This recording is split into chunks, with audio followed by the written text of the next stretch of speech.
നമസ്കാരം. ഈ സൈബർ ക്രൈമുകളെക്കുറിച്ച് നമുക്ക് പലപ്പോഴും ഒരു വ്യക്തമായൊരു ധാരണയില്ല. എന്തൊക്കെയാണ് സൈബർ ക്രൈമുകൾ, അല്ലെങ്കിൽ എന്തൊക്കെയാണ് അതിന് വരുന്ന ശിക്ഷ? അത് ഓരോ രാജ്യത്തും ഓരോ രീതിയിലാണ് ഹാൻഡിൽ ചെയ്യുന്നത്. ചിലപ്പോൾ നമ്മുടെ നാട്ടിലൊക്കെ അത് വലിയ പ്രശ്നമല്ല എന്ന് നമുക്ക് തോന്നാമെങ്കിലും വിദേശ രാജ്യങ്ങളിലൊക്കെ അത് വലിയൊരു പ്രശ്നമാണ്.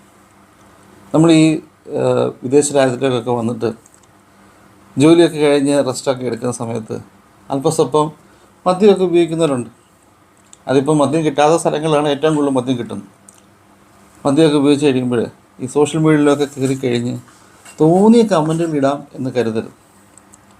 ഈ കഴിഞ്ഞ ഒരിടയ്ക്ക് ഞാനിട്ട ഒരു പോസ്റ്റിനകത്ത് എനിക്കറിയുന്നൊരു വ്യക്തി എനിക്ക് മാനസികമായി വിഷമം ഉണ്ടാക്കുന്ന രീതിയിൽ കുറേ കമൻറ്റുകൾ ഇട്ടു.